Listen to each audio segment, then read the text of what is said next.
What's going on? What's going on? It's Johnny King with another episode of the Becoming Kings podcast. And talk about becoming kings.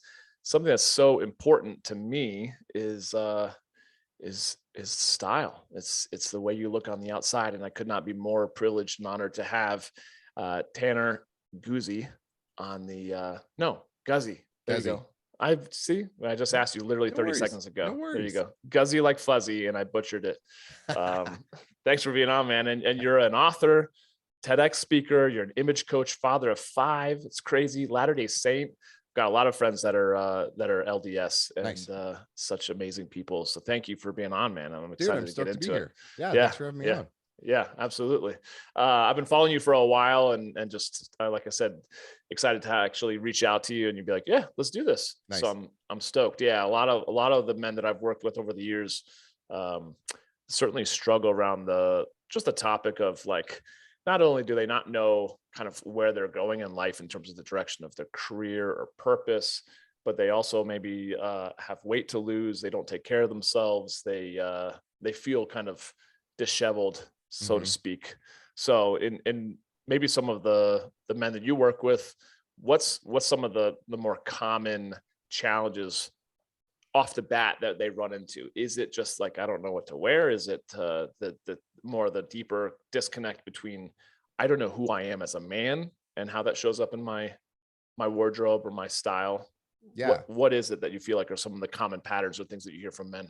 So for most of the guys, and there's a difference between the guys that just first kind of like stumble onto my content and the guys that end up working with me as a coach. And for the guys that end up bringing me on as a coach and working with me, for the most part, the biggest frustration is they've already started to make some progress in their finances, in their fitness, in their relationships. They're not average guys anymore. They've really started to make this movement. Right. And then they recognize that the way that they present on the outside doesn't align with this intentionality, with this assertiveness, with this desire for improvements that they have on the inside. They still look like they did in college, or they still look like they did before they started their self-development journey. And they recognize this disparity and they go, well, crap, I got to get this part of my life dialed in too, especially because a lot of times it can create almost this it's kind of like nagging in the back of your head where there's that little bit of self-doubt talk. It's like, you haven't really changed that much. You haven't made as much progress as you think you have. It's all fake. It's not as big of a deal as you think it is. And then when they change their appearance to reflect that, because even if you've dropped 30 pounds of fat and your clothes still are the same, that can be hidden unless you catch yourself, in good lighting in the mirror without your shirt on, but it can be really hidden otherwise in your clothing. And so a lot of times it really is just a way to reaffirm that, yeah, I've actually made all the changes that I am, and I'm different on the inside and I'm different on the outside. And I've totally progressed in all these arenas. Yeah, I think that's such a valid point. Excuse me. And I think what's fascinating is I'm going back and looking at different things that you posted, and even your book, which is, I think, it's right behind you, right? The Appearance of Power, which is pretty cool. Going back to, like, men have cared about what they've looked like for a long time. Always. Right. Yeah. Maybe you can explain a little bit more of what you talk about in your book and kind of the evolution, because I think that's a cool foundation to build on. Definitely. Yeah. I think one of the things that's hard about the time in which we live is that we have been relegated to this man cave or this ghetto when it comes to aesthetics. And your typical guy is left with graphic t-shirts, cargo shorts, a button-up flannel, and then a really crappy suit. And like, that's the acceptable aesthetic, That's it. That's what we have. And we convince ourselves that real men don't care how they look, or that any concern for aesthetics beyond that is somehow dishonorable or effeminate, or there's some negative connotation to it. When the reality is as soon as you zoom out of the West in the late 20th, early 21st century, and you look at any other culture across any other point in history, and men have always been hyper aware of their appearance, and they've always used it as a way to signal masculine things like courage or strength or mastery or honor. And ironically, the class of men who cared the most about their appearance, it wasn't the bureaucrats, it wasn't the labor class, it wasn't the priest class, it was the warriors that were the most attuned to how important their aesthetic was. And you had to earn the right to dress like a warrior. There were all these rituals and all these things that were associated with earning this right to dress a certain way. And so it's fascinating that we have found ourselves edged out of the concern for aesthetics and have been tricked into thinking that it's anti-masculine, when really, if you do it the right way, it's an incredibly masculine approach to your relationship with yourself and the rest of the world. Totally. And what I mean, whether we're talking about you know, masculine, feminine, man, woman, same sex marriages, I feel like it's a lot of it still is there's an attraction to a man who quote unquote has his stuff together, Mm-hmm. has an appearance, you know. And I Yeah, think because there's it a doesn't big have to part be a of sexual attraction, but there is no, just an attraction. Guys right, want to see guys that have it together, right. and that's admirable and desirable, and we should embody that. Let me ask you along those lines. Some things that I feel like are interesting, like whether you see it in just professional sports, let's just say that, Mm-hmm. where guys walk into the arena and they're dressed to the nines, you know, and there's a part of me I'm like, oh shit, that's pretty powerful Mm-hmm. in the sense of like, look at that outfit. And yet there's also sometimes I feel like a peacocking or a lack of congruency where I feel like it comes off to me as very insecure, Mm-hmm. you know. And so I guess the question is how do you find that balance of, you know, obviously doing the work, the inner work, so that the inner and the outer align, and it's not just like you're just putting on a mask. Right. Yeah. No, that's a great question. We have this kind of like false binary in our heads where you get the guys who are the peacocks, the guys who are really high status, and they have an aesthetic or an appearance that is almost desperate for attention, where it's like, Hmm. I dare you to not notice me, and I will command the entire room, and I'm going to insert myself and almost like visually, rape is too strong of a word, but I'm visually going to just like inject myself into your world, and I dare you not to notice me. And rightfully Mm-hmm. so, a lot of us are resistant to that idea because there's bravado and there's this gouchness and there's this arrogance to it that doesn't work. But then we create this false binary of, okay, then the alternative is where your average guy is today, which is, I want to dress in a way that catches no attention. I don't want people to notice me at all. I don't want people to think poorly of me. I don't even want them to think positively. I just want to not exist. I don't want to register at all. When really the healthy balance for the average man is, I'm comfortable if you pay attention to me, with the pressure, with the expectation, with everything that comes with that. But I'm also comfortable if you don't pay attention to me. I don't need that validation. I'm not desperate for your attention. And so it's finding the middle ground between those two and knowing when to turn up the attention or turn it down, and being able to navigate that whole spectrum, as opposed to treating it like it's just an on off switch or this false binary. Yeah, I think that's yeah, that's very true. And I've found myself even personally kind of like the pendulum kind of swings. Mm-hmm. There's throughout the last 10 years, let's say, there's times I'm like, I'm totally like, I want to dress, you know, well, and update my wardrobe. And there's a lot of times I kind of just don't give a fuck, Yeah. unfortunately, you Just know, and don't that, care. but it reflects certainly where my mental health is, Mm-hmm. right? There's times Absolutely. I'm lost in life. And so I totally resonate with guys that listen to this podcast or tune in and some of the other platforms to like, man, I'm just kind of struggling with where I'm Mm-hmm. at in life. And I don't have a whole lot of motivation to go out and, you know, really care what I look like. So I'm just going to Right. throw on a Well, and what's so hoodie, interesting you is know? if you switch that, because a Yeah. lot of times we lead with our emotions and then our appearance follows. Mm, But then the problem is there's this back and forth, because if what you see in the mirror every day, if what you see on Zoom calls every day, if what you see every day is a guy who doesn't look like he cares, and he doesn't have his act together, and he's just kind of doing the bare minimum to get by and not make waves, then that's what you reinforce in your head. And so there yeah. becomes this kind of reverb of, this is where you are. Whereas a lot of times what you need is to change your appearance, so that what you see in the mirror is somebody who isn't caught in a rut, who isn't making the same just repetitive Monday through Friday over and over again. But if you start to see yourself differently, then you change the script and you change your self perspective, and then you start to see yourself as somebody who is more motivated, who is more assertive, who is more willing to do what he needs to do to get done. Yeah, that's a good point. And I feel like that resonates from what I experienced in high school and college playing Mm-hmm. tons of different sports. And my coaches were always like, you know, kind of like a uniform or like a military, well, certainly a uniform, but more like the military, like, you know, have your shit put Yeah, together and look good, because if you look good, you play good. And I also exactly. feel like people have said, especially throughout the last couple of years, of like, man, if you're just working from home, living from home, COVID's going on, like, and you're feeling like it's like groundhogs every single day. Like, Yep. get up, make your bed, dress as if you're going to the office, Right. even if you're, you know, going into the other room, you know. And I think there's a big part to what you said there, where like sometimes you can change your mental health that way, or Mm-hmm. your outlook on the day, by just shaving and, Yeah, doing your hair and putting on a good looking outfit, right? exactly. And it doesn't have to be a suit. It doesn't have to be a button up and slacks. It doesn't have to be formal or stiff or uncomfortable, but it should be something that what you're doing when you're working is different than when you're off the clock, because even then it puts you in a different mindset and you can clock in and clock out. And one of the reasons why the last 2 years have been so hard on so many people is that all of the different lines in our lives have blurred, because It's work true. is from home, dating is at home, everything is at home. And we're just in this kind of like nebulous purgatory of everything feels the same and looks the same and becomes the same. And we are wired for distinction and for variety. And so one of the ways that you still have control over that is by changing the way that you dress depending on what you're doing. Your gym clothes should be different than your work clothes, which should be different than your date clothes, which should be different than your just hang out on a Sunday Yeah. clothes, Yeah. because it puts you in different mindsets and it helps you create that variety, even if it's just mentally. Yeah. Totally makes sense. So if a new guy's new client of yours is coming in, or a guy that's listening to this thing, like, okay, I don't even know where to begin. Mm-hmm.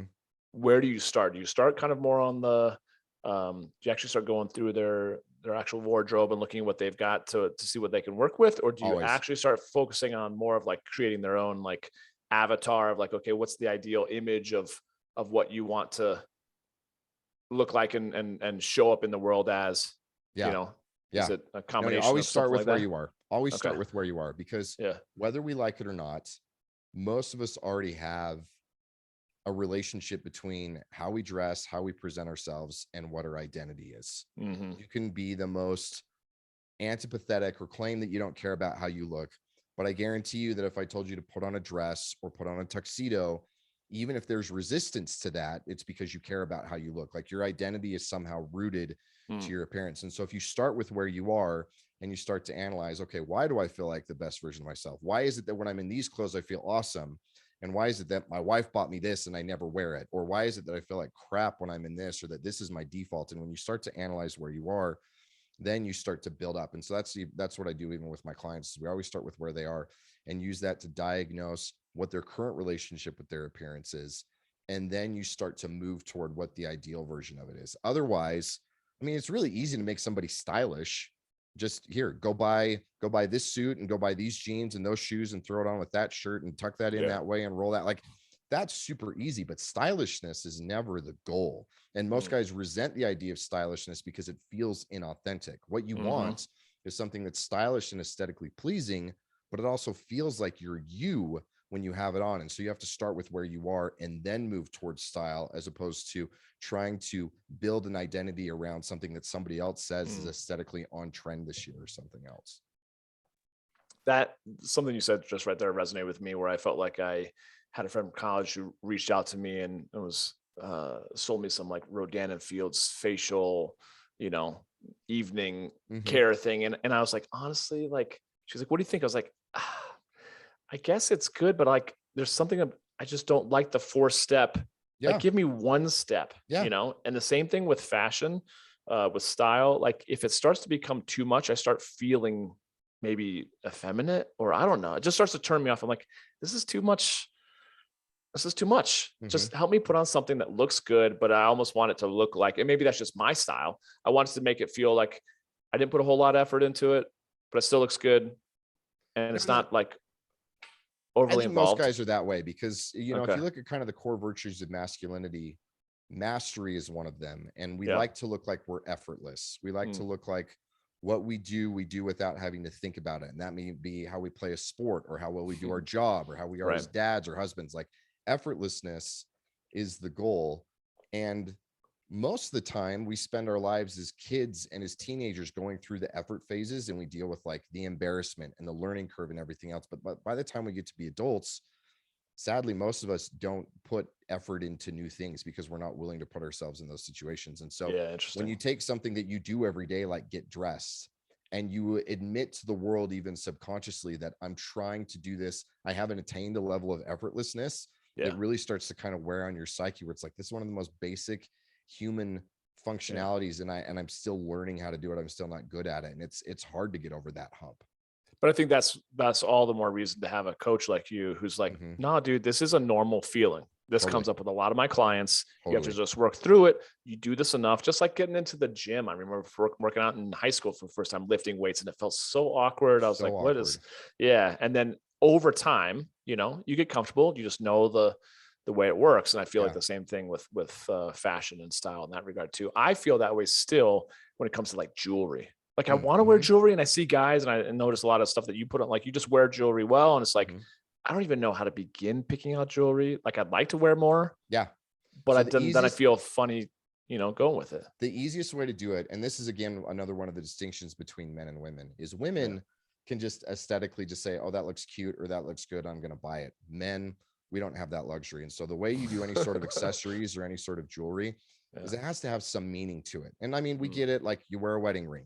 The reason why men wear wedding rings is because there's this symbolism that's attached to it, and that's very normal and very standard for us. Take that same concept and do it with another ring and just make it mean whatever you want it to mean. I mean, I've got a big signet ring that I wear that has some religious significance. I've got a couple bracelets that I wear that are representative of different accomplishments or help me get into a different mindset that remind me of things built around being an entrepreneur. And as soon as you infuse some meaning into it, and then it becomes that I'm wearing it for myself, it's really easy to do. I mean, do you have any tattoos? Yeah. Okay, same. You do it with tattoos. Why not do it with a ring or a necklace or a bracelet? That's a And good then point. you can play with it the same way. You get your tattoos for a reason. They have this personal meaning to you. There's this story that's associated. Just do the same thing with jewelry, and it's really easy to pull it off and feel comfortable with it from there. That makes sense. That makes a lot more sense. Because you're right. Even whether it's buying jewelry for myself or jewelry for, you know, a female. In the past, a lot of times I'm like, I have no idea. Right. No idea. So a lot of times Right. I'll go with her, like, hey, I'll buy this, you know, I'll buy whatever you want. And then whatever she gets, I'm like, oh, I would never have gotten that for Never her. even Like, figured that. not that I don't like that, but I would never even know that's her style. Yeah. Right. And so I Yeah. think that's similar to what other guys feel too when it comes to choosing jewelry for themselves. Yep. It's just another skill set to develop, because when you were 9, you wouldn't have been able to pick tattoos for yourself. They would have been stupid. Right. But as you get older and you're Yeah. surrounded by other men who do it in a certain way, and you're part of a culture that has this aesthetic with tattoos, you start to pick up on that. And it's the same thing with jewelries or other accessories. Well, let's be honest, though, there are some adults who still choose tattoos that are like they're 9 years old, you know, but it's it is what it is, right? Yep. I guess along those lines, are there the things that you see that are definitely like no-nos for style or jewelry, you know, earrings or rings on your index finger, or like I'm making stuff up, but Yeah. anything No, like that? there are very few that are absolute no-nos. And maybe one of the best ways to think about it is clothing is its own version of communication, just like speaking or writing or something else. And there are no words that you don't say. There are curse words that you say in a certain context, or hopefully you're using them the right way, and other more articulate words that you use in the right context there. And clothing is the same way, because you can take something like earrings that 15 years ago had a very kind of like punk connotation to them. And now you see a lot of like young Zoomer bodybuilders that are doing earrings again. And so a lot of it is going to be rooted in your tribe, in your environment, in what you want to communicate. Just like there are no objective sounds that nobody ever makes with their mouth, because it's just outright evil or wrong. Depending on the context and who you are, you can absolutely say certain words. And so it's knowing context more than just like hard fast rules on anything. That's really cool. I love that. Does that make sense? Yeah, it totally makes sense.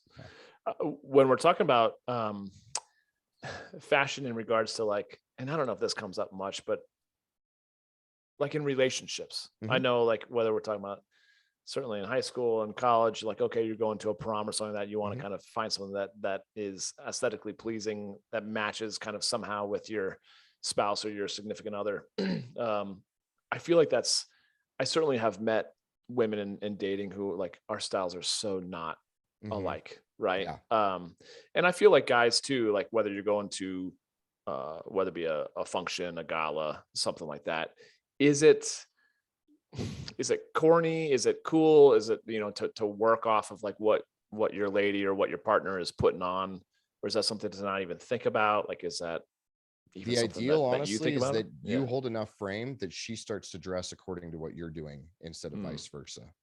And you can think about it really with things that are as simple as, are you doing something that's a little bit darker and more serious? Then she's going to start to reflect that as well. Are you doing something that's a little bit more fun and celebratory? Then she's going to start to do that too. But most of the time when you see couples that look like they're overly coordinated, there's this kind of effeminacy to it, where what's being communicated is, I am my wife's Ken doll, where she dressed me, mommy put on my outfit for me and told me that this is what I was going to wear. And so it's more, if you have a good sense of your own frame and who you are, and you dress in a way that accurately reflects that, and then you give her the opportunity to be able to kind of mold her style or her aesthetic around that, then that's where it becomes very powerful for not only everybody around you, but even more importantly for the two of you and what you're doing.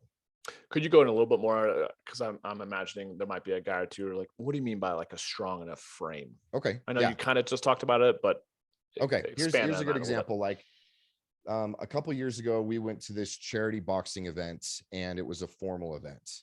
And most of the guys that were there were wealthy, they were donors, and they basically were wearing rented prom tuxedos, where their wife is wearing a red dress, and so they're wearing this like black tuxedo with a bright red vest on it, and it looks incredibly childish and like you're just going to the prom and you are an accessory to your wife. Whereas if what you recognize is, no, I'm not an accessory for her, and I want to look like Bond, or I want to look dangerous, or I want to look high status, and so I'm going to wear just a midnight blue tux that fits me well, and it's incredibly simple, where the whole function of it is to make me look good. The focus is on me instead of on the clothing. Then she can look at it and dress in a way that looks like she compliments you, instead of you dressing in a way that you're an accessory to her. That makes more sense. Thank you. Yeah. I feel like, again, that a lot of that comes back to your ability to hold space, your ability to know yourself, to love yourself, to be confident, to not be insecure. Yeah. Right. A lot of let me give you another work. example of this. There's one that I see this all the time, especially so in Utah. Mommy blog culture is huge because we have lots of young families, and there's a lot of status that's associated with this. And these women have these perfectly curated lives, and their Instagram filters are all spot on, and their kids are beautiful, and they're dressed a certain way. And then the husbands end up looking really cute because they're wearing clothes that fit in a certain way, and it coordinates with what their sons are wearing, and it all looks like it's picked out by mom. And it's them entering into her frame, that the woman is the one who sets the aesthetic tone, and it's my job to come into what she is. And so there's nothing masculine or nothing expressive from his perspective about what he's wearing. It's all expressive of her and her taste and her opinion. Whereas if you dress in a way that says, no, this is who I am, and who you are on the outside aligns with who you are on the inside, and people see that and you see that, so your body language changes, and the gravitas and the self-respect and the dignity about the way that you dress changes, then you will find that a lot of times your wife will start to reflect that, your kids will start to reflect that. And so it becomes that you are that kind of aesthetic center, and it gives them space to work around, as opposed to you just get pulled into her orbit and you look cute for her Instagram photos. Yeah. Well, I was resistant, so were some of my brothers, to doing the Christmas photos when we were younger, and all wearing the matching Christmas sweaters that my mom picked out. But then fast forward to years and years and years ago, when I was married, and my ex-mother-in-law got us all matching pajamas, Christmas pajamas, and I was like, no, I cannot. I mean, I did it, but I was like, oh, like, hate it. This is the first Christmas, I can't not do this, but I hate it. I totally hate it.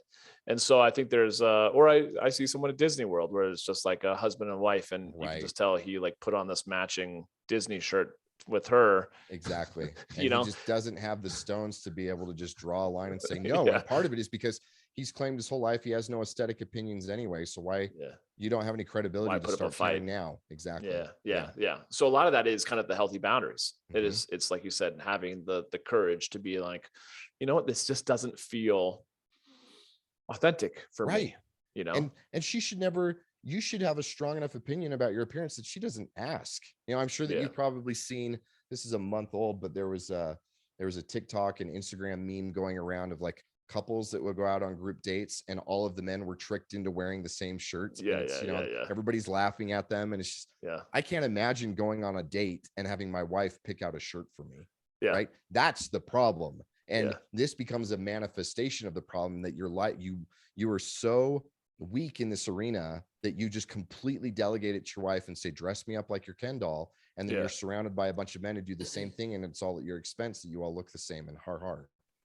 Yeah, it goes back to the whole happy wife, happy life Yep. thought, which I think is a horrible. I mean, it's not horrible, but it's like yeah, it goes back to more or less what we're saying. You got to have the stones to be able to say, you know what, no, like this is who I am, and this is what I do. And if you have a problem with it, like then you have a problem with it. But you know, I'm not playing dress up for you, babe. Yeah, exactly. Which again goes back to doing the work, which I think a lot of guys need to continue doing, which is what this whole podcast is about, is, learning about your own sense of how you want to show up in the world. And that includes obviously your style, but how you show up in your relationships, how you show up at work, all the above. Yeah, right? absolutely. I saw that you also talk about various kind of archetypes. I mean, certainly in men's development, in the men's world, where they're talking about kings, warrior, magician, lover, that sort of thing. There's those type of archetypes, a lot of different types of archetypes, but there's archetypes as it relates to fashion as well. What are some of those, and do you feel like a lot of men fall into one or the other, or obviously there's a lot of archetypes because men don't all fall into one or the other. Right. There's a lot. So the way that it breaks out is there's 3 different style archetypes, and men have a unique combination of all 3. And so how that breaks down is you've got rugged, which is basically that you primarily interact with the world physically. You work with your hands, you like to be out and do things. And so that may be sculptors, it may be blue collar workers, it may be adventurers or athletes, or guys that's their primary way of interacting with the world. You've got refined guys who primarily interact with the world by understanding social hierarchy and understanding rules and systems and all of that. And then they thrive by playing according to those rules. And then the third one is rakish, which is the guys who understand hierarchies and systems just as well as the refined guys.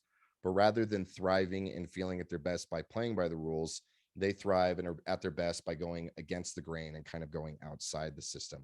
And there are aesthetics that represent all 3 of these archetypes. And so the best style is when you know that I've got this amount of rugged and this amount of refined and this amount of rakish in me, and my clothing can accurately reflect that, so that again, what I see on the outside is congruent with what my identity is on the inside, and it's multidimensional instead of I'm just this caricature of I'm all this way or I'm all that way.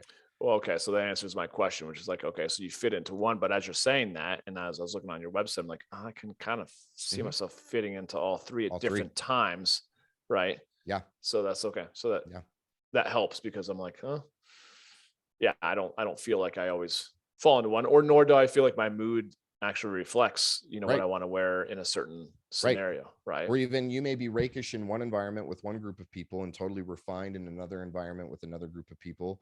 Or there's an evolution of your life, because as you go through this self-development, maybe you were always really refined and you like systems, but it's not because you actually like systems. You were just a nice guy and a people pleaser. And now that you're finding yourself to be a little bit more willing to kind of go against the grain, or to be a little bit more assertive or a little bit more dominant, some of that rakishness comes out. And so that needs to start being reflected in your appearance as well. Yeah, I got that. I know that guys that reach out to me for, lifestyle coaching and whatnot, or a variety of different things, they get to a point where they hit like an emotional threshold where they're like, you know what, like shit, this has to change for one reason or another, whether it's their relationship or various other things. What tends to be, if you see a common pattern of the guys that you're coaching, is there a common pattern of like a certain emotional threshold that they're hitting, that they're saying, okay, I've seen your stuff, Tanner, I'm reaching out to you because like I'm just sick and tired of being an old version of me? Or is it like I got a new job, so I need to like change? Like, what's the thing that tends to push them, the catalyst to push them to reach out and work with you? So there's usually 3 things. One is definitely a big change in whether it's career or divorce or some major like life circumstances where the basis of the identity changes, and then I gotta start over from scratch. That one happens a lot. Second one is a major physique change, where it's I dropped 60 pounds, none of my old clothes fit anymore, and I don't want to waste all my money just buying the same version in a smaller size because I hated it anyway, and I want this to kind of reflect something new. Right. And then the third one is the guys who they've started to get addicted to self-development, and they've Mm. started to realize that there are all these arenas in my life that I want to optimize, and I need to get my style so it's on the same level as everything else, because it's glaringly low in comparison to my fitness or my finances or something else.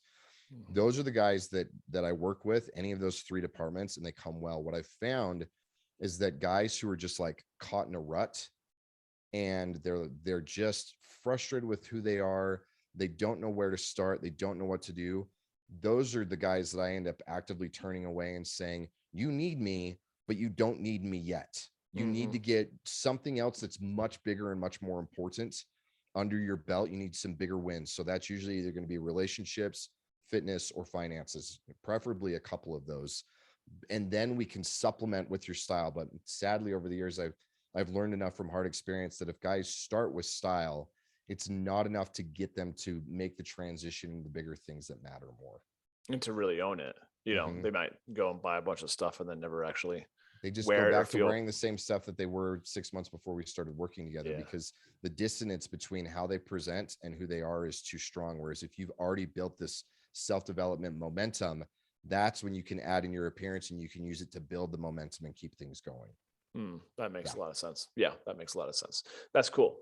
Because I do feel like there's certain guys that maybe they're just looking for a quick fix, Hmm. and maybe it's similar to the guys that I work with who just want to lose 40 pounds and they think that's going to change everything for them. Yeah. And they lose it and then nothing's changed. Right. And especially because, I mean, changing my physique changed everything, but it's not because my physique changed. It's because I learned how to love being in the gym. I learned how Hmm. to develop a sense of tenacity. If you would have taken me 8 years ago and just snapped your fingers and the love handles were gone and I had more size on my chest and shoulders, nothing about my life would have changed. It's the work that goes into it that the real Yeah. benefit comes from. Yeah. Yeah. Yeah. I love that. Well, maybe a more of a personal question. What's an area of your life that you're wanting to level up or are in the middle of kind of challenging yourself to improve, whether it be in your fashion or your Mhm. fitness or your relationships? What's an area for you personally that you're working on? One of the biggest things that I'm working on is being able to understand the ability. I don't know how to relax. I'm high strung, I'm neurotic, I'm Mm, hypersensitive to where I take emotional responsibility for where my wife is or where my kids are or all these other things, and I have to learn. I'm working on learning, one, how to be able to relax, and two, how to be able to feel conflict or tension or anger or sadness or any sort of these negative things, and not immediately change my behavior as a way to get rid of those negative feelings, but mm, just learn how to sit with them and be able to feel negative emotions as opposed to escaping them through productivity or anger or distraction or something else instead. And honestly, this last year has been some of the hardest self-development I've ever done, because it's not as easy as getting better in the gym or changing my wardrobe. It's unraveling and unwinding a lot of deep programming from my entire life. gosh, yeah. How relevant is that to so many guys that are listening? Yeah. Totally feel that as well, and I feel like that's something I've certainly done too, and continue to do here and there with just being a workaholic or Hmm. distracting myself through various things when I just need to not define myself so much as being a human doer, Hmm. and just relax, enjoy Yeah. life. Because I'd imagine you feel it too. Like the older we get, the faster it's going. Right. And you're probably watching your kids just growing up so Yep. fast. You're like, oh, I got to But I have no enjoy value this. if I'm not producing. I have no Yeah. sense of self if I'm not being productive. And who am I? And so it's very self-serving and very distracting, even though I can convince myself that it's altruistic. And so learning how to recognize the real motivations and then back off enough that I can actually take a vacation with my wife, or that I can take time off with my kids and be present instead of Yeah. always being pulled back in by my phone or something else. It's a challenge. Totally a challenge. But how are you actually going about doing that work? So one of the things that I'm doing is I'm really starting to understand the concept of internalized shame. Yeah. I've gone through a couple of books which are really fascinating. One is uh, Breaking the Shame That Binds Us, or something like that. I'm reading Yep. another one right now called The Body Keeps a Score, which is a Hmm. fascinating idea. Really. I've done physical challenges for the last 6 years, and it's boxing or big, like, long distance Ironman triathlons or big Mm. Spartan beasts. And one of the things that I did this year, just within the last week, is it's like, I'm not doing the Spartan this year. I'm going to go start doing yoga so that I can start to learn how to relax. Or I'm started learning and playing the cello within the last year to start Cool. to bring out the artistic side Yeah. and the balance that way, as opposed to just go tense and do all that way. Yeah. Which I think actually correct me if I'm wrong, but my thought would be like yoga, uh, meditation practice, or just praying more, doing things that you mentioned too, or just a little bit more on the expression of the feminine side of us. Where Mhm. it's more of focusing on being present in the moment and focusing on the being versus the masculine. It's always just kind of doing, checking things off, and you're looking to find that balance a little bit more. Well, and I would push back against, and I think that's one of the problems is we see one is inherently masculine and one is inherently feminine.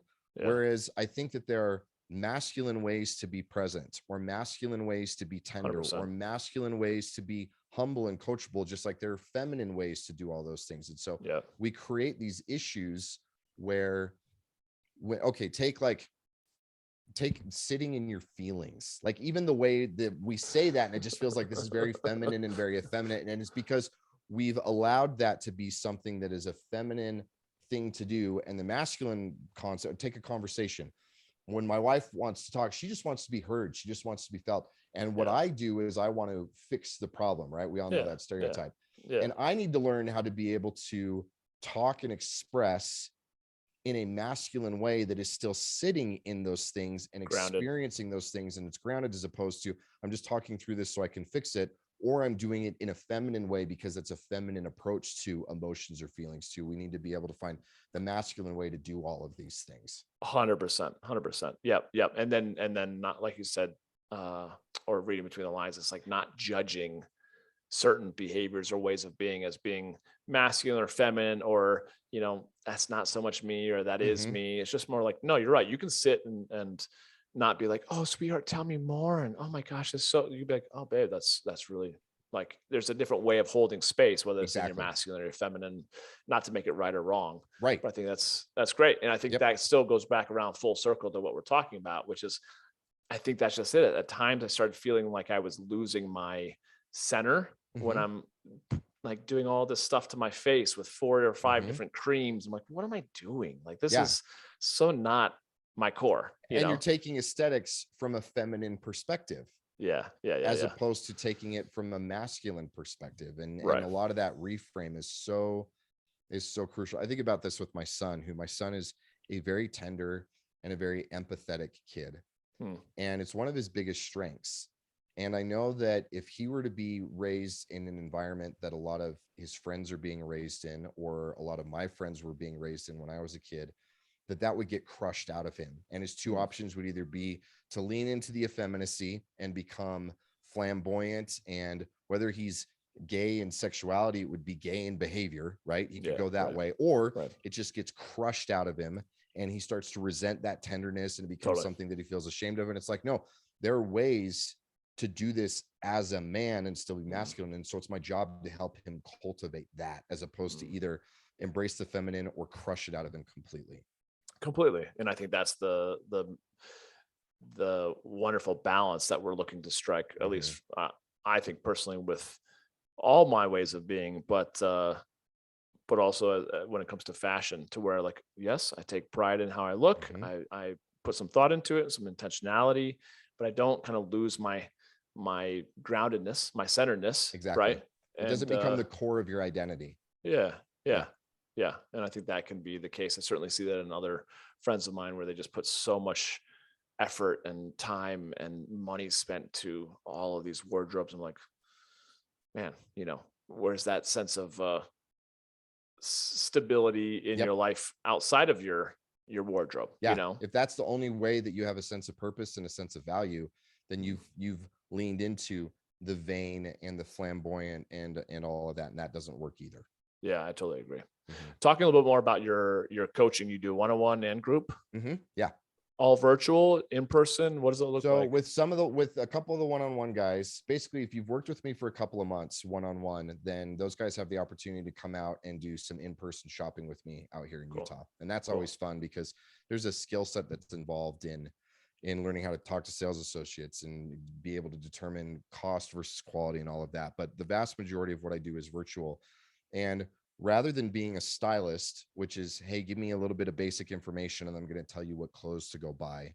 Yeah. My whole approach to coaching is I'm going to help you understand who you really are and then give you the system and the skills to be able to then express that through your clothing. And so one of my favorite thing about coaching with my clients is by the time we're done, I just had 8 of my clients show up for a live event that I did a couple weeks ago, and they looked incredible. And not a single one of them was wearing anything that I had recommended because they didn't need me to make recommendations. They were totally self-sufficient at that point. And so that's the main objective. And what I do for all my clients is I make myself obsolete. I get you to the point where you don't need me anymore. I love that. What event was that? If you don't mind me it was Masculine Style Live. It was really fun. We did a day of strength training with the guys from Barbell Logic. And then we did a day of like deeper style coaching. And we got to do all of this in a very synergistic way. And it was a blast. Oh, that's awesome. I do feel like there's a huge, for me personally, a huge tie in obviously to my physique and how I look without my shirt on. Right. Yeah. Because I think a lot of guys are embarrassed to take their shirts off, but also how you wear your clothing. Oh, right? 100%. The best thing you can do for your style has nothing to do with your clothes. It's get in better shape. 100%. Oh, that's good we said that. Yeah. 100%. Yeah. Yeah. That's so that's part of your coaching, I'm sure. It's like absolutely, you got to look at the whole whole process. Yep. Cool. So in terms of then a lot of it's virtual, so anyone listening can hit you up and you probably just use FaceTime or whatever to look at stuff that they already have in their wardrobe. Even I'm sure you have a whole process for how you can whole process for it. So if you're interested, you can go to masculine-style.com/coaching and you can basically schedule a quick 20-minute call with me. It's not with some sales guy, it's with me. And we can talk about kind of what you're looking for and if I can help you out or not. Yeah. That's pretty cool. Really, really cool. Well, I appreciate you coming on and just sharing the wealth of knowledge, because I think that's the foundational part. And I'm sure we could actually go a couple of layers deeper in terms of like the psychology behind why this is so important, but maybe we'll do that another episode. Yeah, it's been fun to start to scratch the surface, man. Oh, for sure. And I appreciate it. It's kind of the 101 version, and we'll go into the 202 version in the future. But I appreciate it. And guys, if you want to follow Tanner you said on Instagram is kind of your main platform. Instagram and Twitter are my biggest. Yeah. Okay. Yeah, so both of those are at Tanner Guzy, and you'll find that maybe about 10%, 15% of my content is style related, but I'm like you guys, fitness, fatherhood, business, politics, religion, like anything that has to do with making you a better version of yourself. I want to tackle all of it, and style is just a piece of the puzzle. I love it. Yep. And I think sometimes it's just a good fitness and style, a good place to start sometimes. Tanner Guzy, Instagram. I love it. And you said the other website was masculine style. Yep. masculine-style.com. .com. Beautiful. Thank you, brother. I so appreciate it. Thanks, Johnny. It's been fun, man. Yeah, for sure. Absolutely. Guys, thanks for listening as always. Hit Tanner up, give him a follow on social medias, on all the social medias, I should say, platforms. Check out his website and just reach out. You can't lose anything just by taking about 20 minutes of his time to see where you're at and see what he can do to support you. I think it's all part of that becoming kings concept that I often talk about. So until the next episode, thanks for joining me. We'll talk to you guys soon. Cheers.